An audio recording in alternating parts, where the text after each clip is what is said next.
Merci à tous d'être venus. Donc, on va parler du modèle C4 aujourd'hui.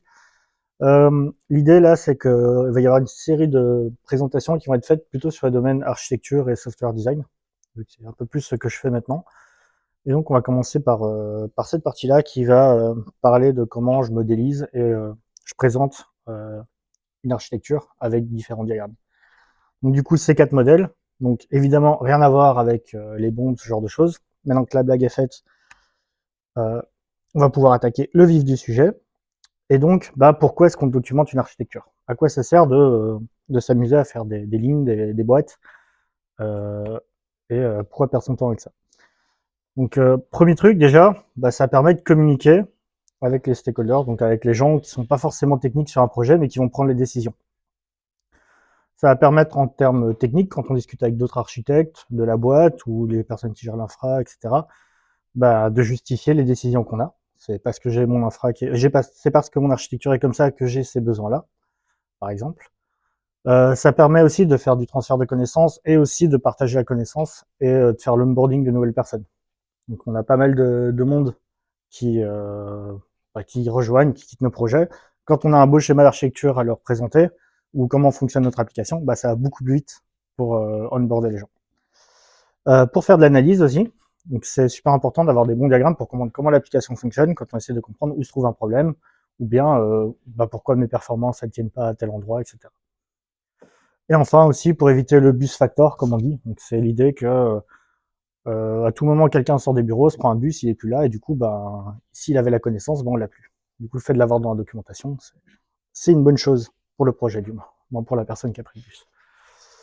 Alors, du coup, j'ai fait plusieurs missions dans ma courte carrière pour l'instant, mais chaque fois que j'ai vu des diagrammes d'architecture, il n'y en a pas deux qui avaient la même tête. Parfois, c'était des photos de diagrammes dessinés sur un tableau blanc un petit peu à l'arrache, entre deux architectes après un resto un peu chargé du midi. Euh, on y voit plein de niveaux d'abstraction différents. Parfois, on va mélanger des trucs style un contrôleur dans un service back avec, je sais pas, un lien vers une base de données, avec, je sais pas, un load balancer, etc. Donc, c'est pas très normé, c'est un peu tout qui est mélangé et tout est pas fait de la même manière. Et donc, c'est dur de s'y retrouver. Et après, quand on demande à la personne qui l'a dessiné de vous expliquer, lui, il vous dit, c'est pas compliqué, mon archi est très simple, regarde, je t'explique le diagramme. Et vous avez besoin de lui pour comprendre le diagramme. Donc, c'est pas forcément terrible. Euh, du coup, ça, c'est la slide qui me présente, qui n'a pas trop changé. Euh, alors, du coup, l'idée du modèle C4, donc ça a été inventé par un gars qui s'appelle Simon Brown, et c'est justement de jouer sur les niveaux d'abstraction. En gros, imaginons une carte, c'est vraiment ce à quoi il compare son modèle C4. Si je croise un Américain en vacances et que je vais lui parler d'où se trouve l'agence JetDev, je vais pas être sûr de savoir déjà où il place la France. Donc je vais lui parler à l'échelle de la France. Je vais dire l'agence JetDev elle est en France, dans le Nord, si je veux être un peu plus précis. Si par contre je parle à quelqu'un qui, je sais pas, qui habite Paris ou en Belgique, etc., qui connaît un petit peu mieux la France, je vais pouvoir lui dire l'agence elle est plutôt en région lilloise. On voit qu'on zoome sur la carte.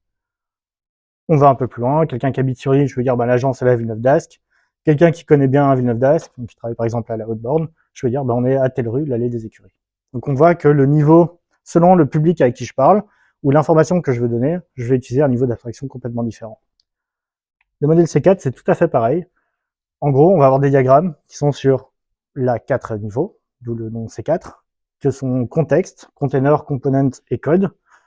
Donc je vais un petit peu vous définir quels sont ces différents niveaux, de quoi ils sont composés, et je vais vous dire si ça a du sens de forcément le faire ou pas. Parce qu'on va voir qu'il y a des niveaux qui sont parfois trop détaillés, qui apportent pas beaucoup de valeur. Du coup, on va mettre des diagrammes dans des diagrammes. Et on va commencer par le niveau le plus haut. Donc le niveau le plus haut, c'est contexte. Système contexte diagramme. Donc l'idée de ce diagramme, en gros, c'est vraiment votre point de départ. Donc on commence d'en haut. Et je vais essayer de dessiner c'est quoi la big picture de mon projet. C'est quoi la vue d'ensemble. Je vais me focus vraiment sur les utilisateurs, les gens qui vont utiliser le système, et sur les systèmes environnants. Donc il y aura mon système. Là, pour l'exemple, j'utiliserai un truc qui s'appelle Jet Industries qui permet de louer des vaisseaux spatiaux. Mais je vais avoir un système par exemple d'envoi d'email, je vais avoir un système d'authentification, etc. Et l'idée de ce diagramme, c'est que c'est un diagramme où vous pouvez monter à des gens qui sont vraiment pas techniques, ou techniques aussi d'ailleurs. Par exemple, un PO, il doit savoir comprendre, juste en voyant ce schéma-là, comment est agencée l'application avec les autres systèmes. Donc là, il y a un exemple. Vous inquiétez pas si vous n'aurez pas à lire complètement ce qui est noté. Après, on ira vraiment dans les diagrammes et on pourra zoomer avec un outil que je vous présenterai. Mais l'idée, c'est qu'on a en orange tout dessus notre système. Les cases qu'on a en dessous, donc l'authentification, l'email et le payment system, ce sont des systèmes externes, donc dont l'équipe n'est pas responsable. Et enfin, on a un utilisateur en bas qui est un utilisateur de l'application, qui lui reçoit des emails du système externe, mais aussi interagit avec notre système pour louer des vaisseaux spatiaux, voir son compte, etc. Donc ça, c'est le premier niveau. L'idée ensuite, c'est qu'on va entrer dans le Jet Industry System, donc dans la case orange, pour faire un container diagramme cette fois. Container diagramme, en gros, c'est un zoom dans le système, comme je viens de dire. Et un conteneur, c'est pas un conteneur au sens Docker. Là, on parle vraiment d'une unité qui est déployable ou qui peut tourner par elle-même. L'idée, du coup, de ce diagramme, c'est de montrer c'est quoi, grosso modo, l'architecture de notre système vue du dessus. Comment sont séparées les responsabilités dans notre système. Par exemple, je peux avoir un conteneur qui gère l'authentification, je peux avoir un conteneur qui est une base de données, ce genre de choses. C'est quoi les choix techniques majeurs sur la stack? Donc c'est à ce moment-là qu'on va voir, là j'ai par exemple un front en Vue.js, je vais avoir un back en Java Spring, et voilà. Comment les conteneurs communiquent? Comment mon front parle à mon back, est-ce que je fais du GraphQL, est-ce que je fais du REST, etc. Et enfin, donc ça, on est plus sur un niveau qui est utile aux développeurs, voire aux équipes support et opération. Ça, on va pouvoir avoir des échanges assez intéressants avec les gens, par exemple, qui gèrent notre infra, notre cluster cube si on est sur Cube. Donc voilà. Donc ce diagramme, pour moi, c'est un diagramme qui est à faire systématiquement. Le précédent aussi, parce qu'en plus, il est assez vite à faire généralement. Qui est à faire systématiquement parce qu'il apporte beaucoup de valeur. Donc, un exemple de ce diagramme, ce serait, là, comme j'ai dit, on ira un peu plus en profondeur sur les diagrammes après. Mais l'idée, c'est que le rectangle que vous voyez avec les cases oranges dedans, c'est la case Jet Industries qu'il y avait avant. Donc c'est vraiment notre système qui a été éclaté. Et dedans, on va retrouver une appli mobile, on va retrouver un front en vue, on va retrouver un serveur web, les bases de données, un Redis, etc. et notre backend, évidemment. Et on voit toujours autour les différents systèmes externes, donc email, authentification, etc. et les utilisateurs. Donc là, par exemple, on voit que l'utilisateur il dialogue juste avec l'appli mobile,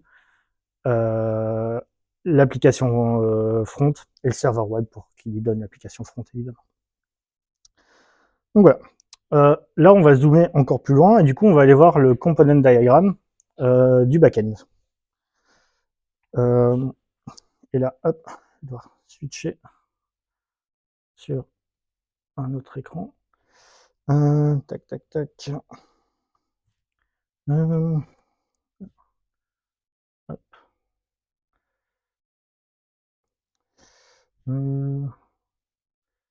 Bon, désolé, un petit souci technique. Je sais pas pourquoi il n'a pas pris mon composant, mon diagramme. Ouais.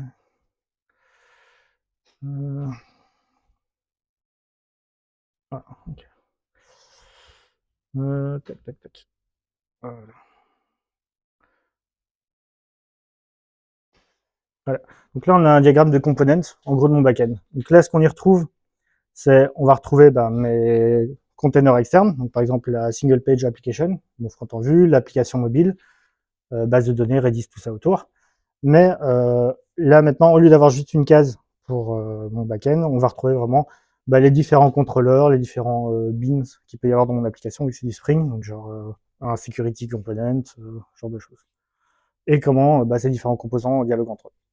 Donc ça, on est déjà sur un schéma qui est beaucoup plus poussé. C'est un schéma qui va pas parler aux gens qui sont pas techniques, qui sont pas des développeurs. Ça peut encore parler à des architectes, évidemment. Mais ça demande pas mal de travail de générer ce genre de schéma. Donc voilà, donc ça c'est plutôt optionnel et c'est à faire vraiment dans des cas où vous avez un composant assez complexe que vous voulez décrire, mais si vous avez un composant très simple, c'est pas forcément nécessaire. Voilà. Hop, je vais revenir après. Allez. Voilà. Du coup, l'idée c'est qu'on zoome dans un conteneur. On va identifier les différents blocs qu'il y a dans mon conteneur et comment ils interagissent entre eux. et on va essayer de montrer c'est quoi les responsabilités de chaque bloc, vraiment aller dans des détails d'implémentation. Pourquoi est-ce qu'on a choisi d'implémenter de telle manière, je sais pas, une connexion par exemple. Ça va être utile, donc comme j'ai dit, plutôt aux archis et aux développeurs, moins aux gens non techniques. Ah bah tiens, le voilà, j'ai un petit truc dans mes slides. Donc voilà, on va passer à la suite. Et du coup, là on est déjà très précis, mais on peut encore aller beaucoup plus loin dans le diagramme. Et là vraiment, on va être sur quelque chose qui est complètement optionnel, c'est le code diagramme. Donc là, on se zoome encore plus loin, on va dans un composant. On va voir vraiment l'implémentation au niveau code. Là, pareil, c'est très technique, ça va être vraiment pour les développeurs, même plutôt de l'équipe que d'autres équipes. Et c'est optionnel parce qu'en fait, vous pouvez les générer avec votre IDE de façon à la demande et de façon automatique. Donc, j'ai mis un exemple là. Donc là, j'ai sorti avec IntelliJ. En gros, là, on va utiliser plutôt une représentation de type UML. Et là, j'ai demandé à mon IDE, voilà, j'ai pris quelques classes, génère-moi le diagramme de code, et c'est ce qui m'a sorti. Donc voilà. Donc, dans l'idée du C4 modèle, donc ça, c'est les 4 diagrammes principaux. Les 2 derniers étant plutôt optionnels ou à utiliser dans le cas très précis. Mais il y en a d'autres. Notamment, on peut citer faire du diagramme dynamique. L'idée, c'est un peu comme les diagrammes de communication UML. En fait, c'est un peu comme les diagrammes de séquence, mais avec un peu plus de liberté. L'idée, c'est on veut montrer au runtime comment ça se passe entre les différentes briques, step by step. Donc, les étapes sont numérotées. Et ça va donner à peu près ça. Donc, on va avoir ici les différents components d'un container. Et chaque fois, on va avoir des cases. Bon, je vous le jouerai après parce qu'il y a possibilité d'animer les diagrammes. Mais on voit que c'est la single page application qui init le process d'authentification. Puis c'est mon contrôleur qui va contacter mon composant de sécurité, etc., etc. Donc, ce type de diagramme est proposé. Il y a des diagrammes de déploiement aussi. Donc ça, c'est plutôt cool parce que là, le but, c'est de montrer comment sont déployés les systèmes et les conteneurs. Là, on est vraiment sur comment l'application elle tourne en local sur la machine, comment elle tourne en prod. Donc, ça dépend de l'environnement, parce qu'évidemment, votre pré-prod, elle est peut-être pas gaulée comme votre prod ou comme votre local. On peut y rajouter des petits nœuds en plus d'infrastructure. Donc jusqu'à maintenant, par exemple, on n'a pas montré qu'on avait un load balancer, on n'a pas montré qu'on avait, je sais pas, un WAF, un firewall, ce genre de choses. Là, on va pouvoir le faire. Et du coup, ça va donner à peu près ça. Donc ça, par exemple, c'est un exemple de prod. On voit qu'on a 2 bases de données parce qu'on a une base de données répliquée, ce qui n'avait pas forcément de sens à indiquer dans les schémas précédents. On va voir par exemple que ma web application, c'est un Tomcat qui est dans un Ubuntu 16, qui lui-même est dans un serveur, un cluster cube, enfin ce genre de choses. Donc voilà. Et du coup, c'est bien beau, on a plein de diagrammes, mais l'idée c'est comment je crée ces diagrammes facilement, comment j'interagis avec ces diagrammes. Et là, il y a plein de solutions. On peut faire du plain UML, on peut faire de l'UML de base, on peut utiliser du Mermaid.js, on peut le faire sur un tableau et après prendre une photo, ce que je vous conseille pas pour pouvoir le maintenir et le faire évoluer. Une solution qui a été créée par le créateur du C4 modèle, Simon Brown, c'est Structurizer. Et on va voir qu'il a beaucoup d'avantages quand on veut faire du C4 modèle. Structurizer, en gros, ça a été créé par le créateur de C4 pour faire du C4. Donc forcément, c'est adapté. L'idée, c'est qu'on va pouvoir définir tout notre système avec une DSL. Donc c'est un langage dédié en français. Donc c'est vraiment une syntaxe, un langage qui a été créé juste pour ça. L'idée, c'est qu'on va faire un seul modèle de notre architecture, et après, on va pouvoir en créer toute une multitude de diagrammes. Et il y a énormément de tooling qui sont fournis directement dans l'outil qu'ils proposent. Je vais vous montrer, mais en gros, on va pouvoir créer des graphes de notre architecture, on va pouvoir aller voir la documentation, on va pouvoir rajouter les décisions techniques qu'on a prises, etc. Et du coup, pour ça, on va passer plutôt sur une démo, parce que c'est plus facile et plus interactif. Alors, du coup, on va aller sur ça après. Alors, je vais vous échanger. Je vais mirror mon écran. Voilà. Du coup, à quoi ça ressemble Structurizer? Déjà, le moyen le plus facile d'utiliser, il y a un truc qui s'appelle Structurizer Lite et qui est trop cool, qui en gros, c'est une image Docker. Vous la lancez, vous pointez vers un répertoire, où vous mettez votre configuration du projet, et ça vous crée une petite application web qui tourne en local et qui vous permet d'interagir avec vos diagrammes, de les montrer, de générer des PNG, ce genre de choses. Donc, c'est un Docker Run tout à fait classique qui lance l'outil. Donc, moi, chez moi, pardon, beaucoup trop de choses qui tournent sur mon PC. Il tourne déjà. Donc, hop, voilà. En gros, ça ressemble à ça. Donc, je lance l'image structurizer et je la bind sur un dossier de mon PC qui est local. Donc en gros, dans ce dossier-là, j'ai 2 fichiers. J'ai un workspace DSL et un workspace JSON. Le DSL, je vais vous montrer, en gros, il contient le modèle de mon architecture ainsi que les différents diagrammes que je veux générer. Et le JSON, en gros, c'est toute la position des éléments et des données un peu plus de style, on va dire. Parce qu'on verra, en fait, je peux bouger manuellement les choses dans le diagramme ou je peux lui laisser faire du auto-layout. Donc, si on va voir ce qui est dans le workspace.dsl, voilà, donc c'est un petit peu, c'est pas ultra lisible comme ça, mais vous allez voir qu'en regardant un peu ligne par ligne et bloc par bloc, on comprend assez facilement. Et comment ça se présente après dans mon interface, enfin sur l'appli web, ça va ressembler à ça. Donc, on trouve le nom de l'application, on retrouve tous les différents diagrammes qui sont définis dans le fichier DSL. Et on va pouvoir faire une multitude de choses. Donc, premier truc, c'est on va regarder le schéma contexte. Comme j'ai dit, c'était le point de départ de mon application. Donc ça ressemble à ça. Donc j'ai mon système principal, donc Jet Industries, j'ai tous les systèmes, on va dire, qui sont autour, qui sont pas gérés par mon équipe directement, et les utilisateurs. Là, j'ai un client. Ça, comment je l'ai défini dans mon fichier? En fait, première étape, c'est de modéliser. Donc je dis, dans mon modèle, j'ai un utilisateur, voilà ce qu'il fait, voilà son nom, et je lui définis un tag là qui s'appelle customer. Puis je viens définir un petit groupe, donc c'est pour grouper en gros toute mon infra dans un bloc. C'est juste une notion de groupe. Dans ce groupe-là, bah, j'ai trouvé des administrateurs, parce que l'administrateur du système, bah, il fait partie de mon système, il n'est pas en dehors comme un client. Je vais avoir des systèmes externes, donc par exemple authentification, email et banking, là. Donc pareil, je vais expliquer ce qu'ils font et leur donner un nom. Et après, je vais définir mon système à moi, ici Jet Industries.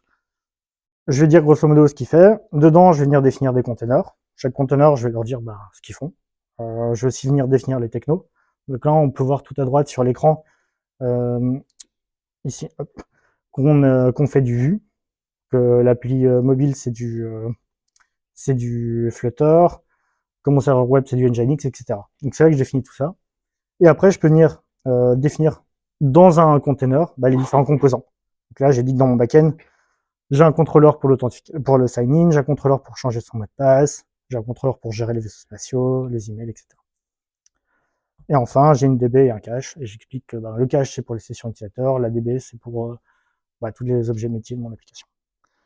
Et juste avec ça, déjà, j'ai pas mal d'informations, mais j'ai juste à le définir une fois. Donc ça veut dire que si demain, je sais pas, mon appli, le front-end, il est plus en Vue.js, il est en Angular, je le change à cet endroit-là dans mon modèle, et tous mes diagrammes vont être mis à jour.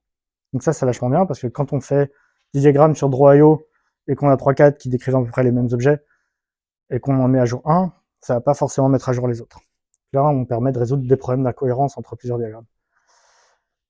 Et enfin, après avoir créé nos différentes briques, et comment elles sont composées, on va venir définir des relations. On va dire que, par exemple, mon utilisateur, donc mon customer, je vais l'appeler comme ça, il utilise le système pour voir et louer des vaisseaux spatiaux.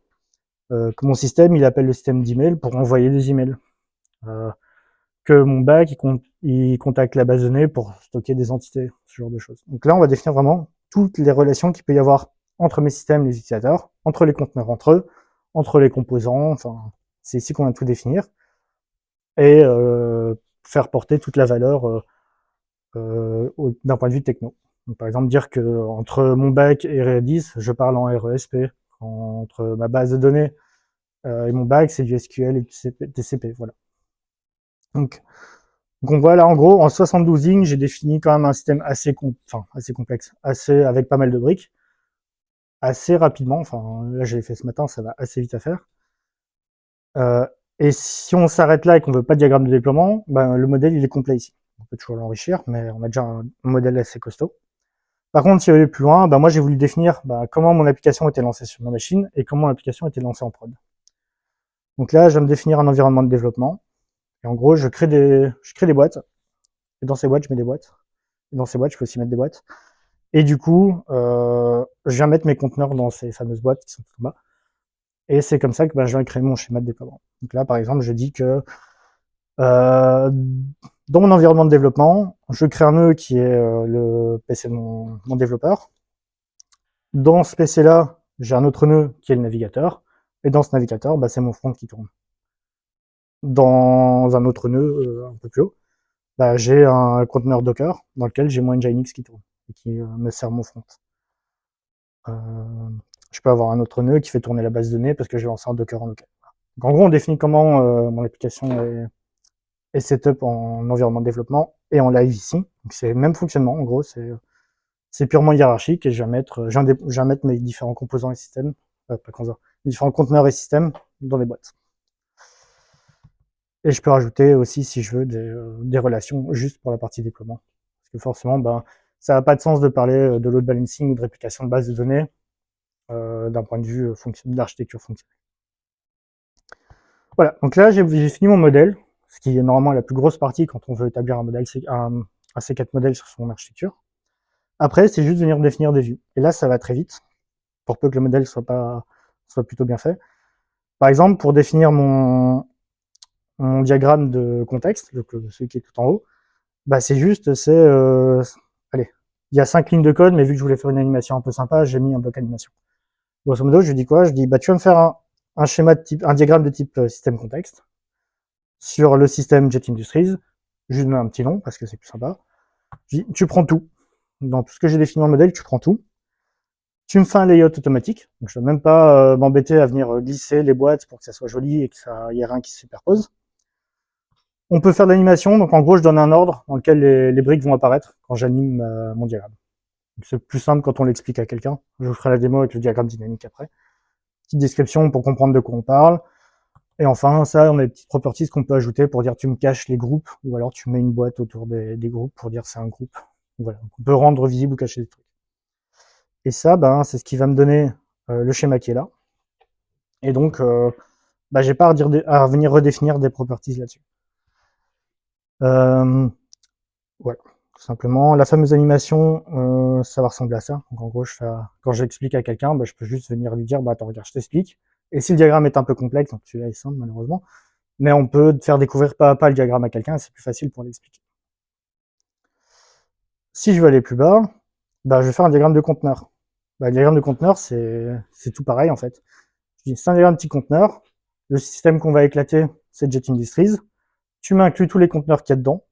Je mets une petite description et j'ai rien d'autre à faire et j'ai mon système et j'ai mon graphe ici.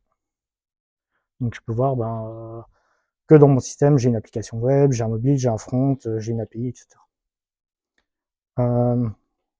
Donc voilà. Pareil, j'aurais pu l'animer. Et enfin, on va descendre plus bas, on va voir component. Là, bah, c'est pareil, en gros, je lui dis, tu vas me faire un diagramme de component. Ce que tu vas éclater, c'est mon backend ici, l'application, enfin l'API application.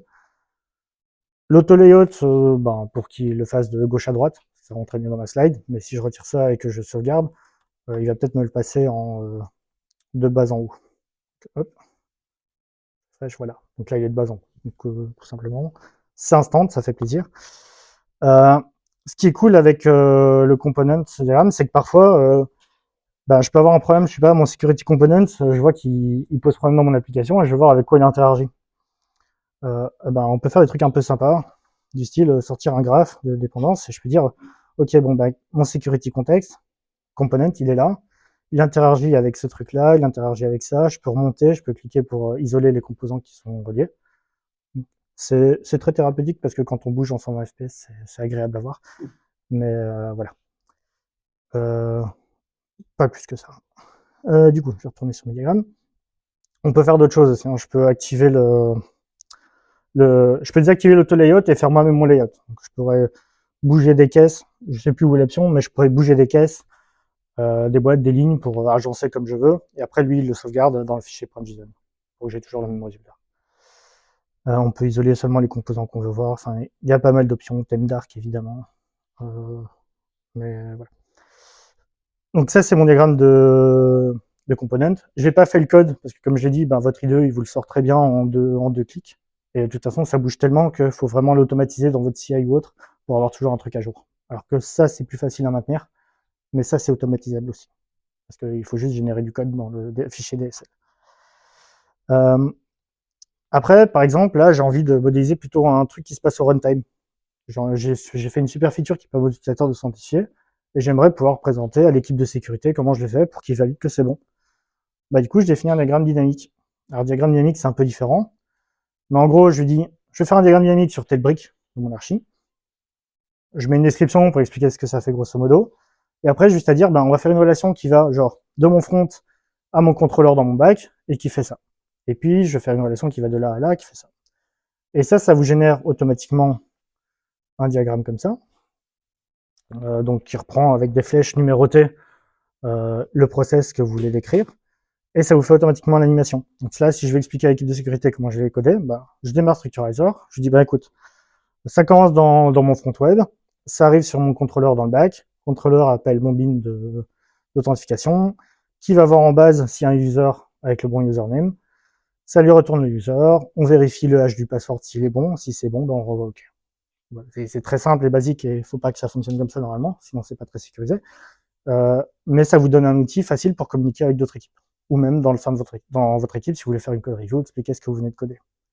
Et comme on l'a vu, ben là j'ai fait un diagramme, mais en gros j'ai 10 lignes de code.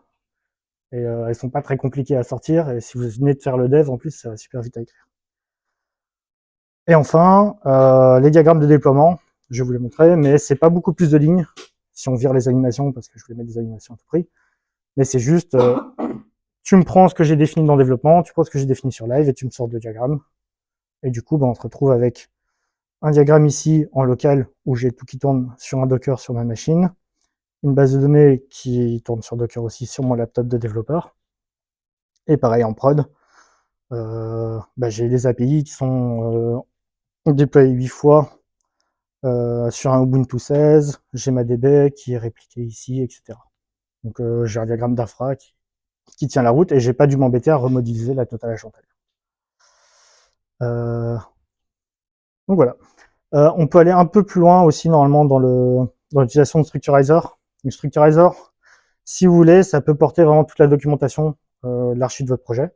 Là, j'ai pas fait de démo là-dessus, mais on a un système à la wiki à l'intérieur qui peut venir reprendre des diagrammes que vous avez créés, qui peut venir rajouter de l'info sur certains nœuds, etc.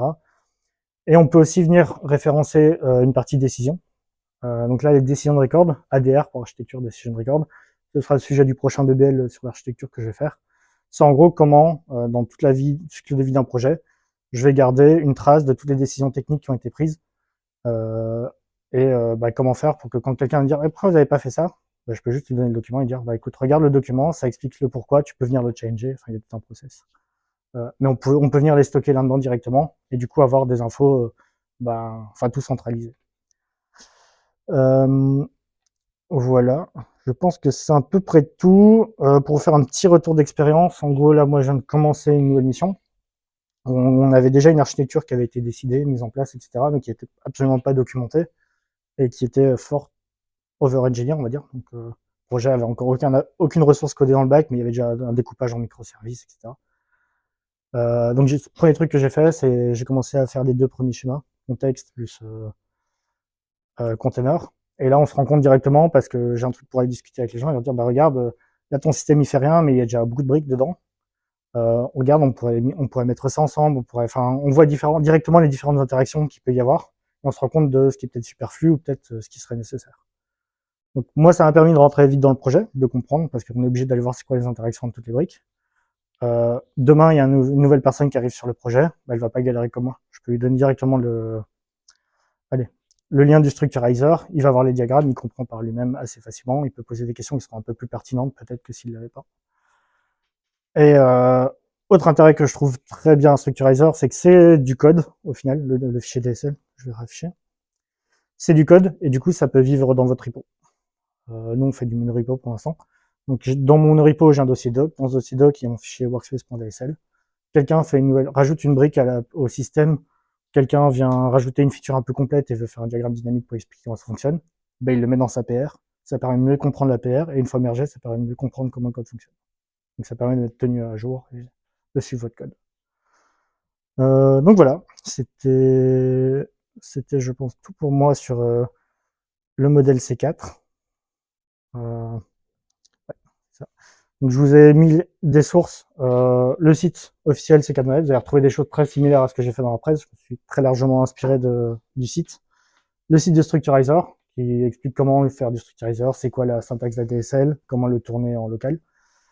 Et enfin, il y a Simon Brown qui a fait un super talk qui parle à peu près de tout ce que j'ai parlé ici, mais on est un petit peu plus détaillé. Voilà. Ce que j'ai peut-être pas dit aussi, c'est qu'il y a une CLI qui existe aussi, qui permet directement de venir générer tous vos diagrammes quand vous le faites tourner dans votre CI, les mettre dans un dossier, et après vous pouvez les mettre dans vos README, dans vos autres fichiers assez facilement et être sûr d'avoir des diagrammes à jour tout le temps. Ouais, c'est tout. Donc si vous avez des questions, je vous écoute. Ouais. Et merci pour votre attention. Et avant de terminer, j'en profite juste pour repasser sur la slide de présentation. Du coup, moi c'est William Human, je suis directeur technique chez JetDev. Mes deux passions du moment, c'est le DevSecOps et le software design. J'ai de la chance, c'est deux trucs qui marchent plutôt bien ensemble. Vous avez différentes façons de me contacter, que ce soit Twitter, mon handle GitHub, où je suis plutôt actif. Donc, voilà. Merci à tous pour votre attention. Et